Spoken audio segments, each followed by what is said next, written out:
This is part 2 of rough running Lister diesel, and there's a couple of comments about restricted fuel, so I'll tell you what I've done.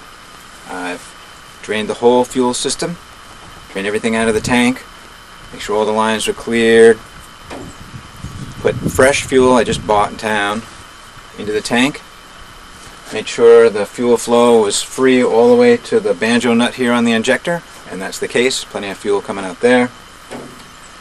I bled the injector line so we can try and get it started today. The only questionable thing I found was this joint right here. It's not really a flare fitting or a compression fitting, it's just kind of a fitting. So I put an O-ring in there thinking that that should help try to seal off any air if air is actually getting in here.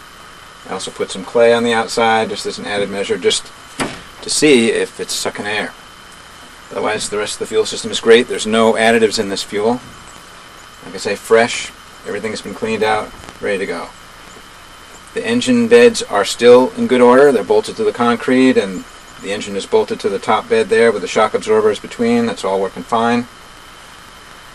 I opened up the case. I looked in there to see maybe the connecting rod's loose or falling off. Not the case. Everything looked good in there. I thought maybe the crank bearings were gone for some reason. I've tried to pry this up a little bit to see if there's any play there. There's no play that I can find at all. It is running at 1000 RPM. I've checked it with a digital tach, but I also have a voltage and hertz meter wired right in, hardwired right in, and it's running at exactly 60 hertz. So I don't know. We'll see if this whole fuel thing is really a problem or not. A friend of mine also told me that maybe if it's getting fuel and then starts starving for fuel, you could test that by just a couple of little squirts of WD-40 on the intake to see if it picks up and smooths out or stays the same. So you might see me doing that here. It's about 32 out right now.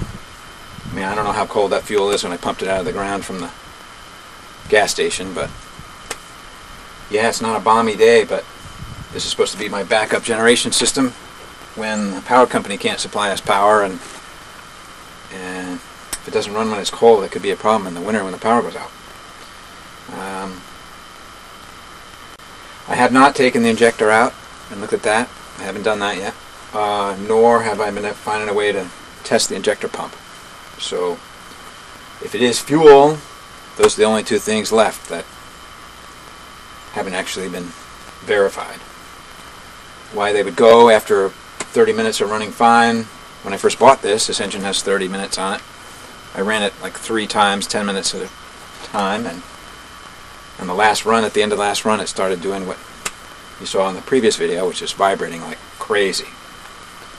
And Powerline on their video site, they have a video on their site with a smaller engine. The guy sets a glass right on top of the valve cover here, and it just sits there while the engine's running. Well, this won't do that. And this didn't always run this way. Like I said, the first 30 minutes or so was great, runs smooth. So that said, let's fire up here and see what she's going to do.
any better.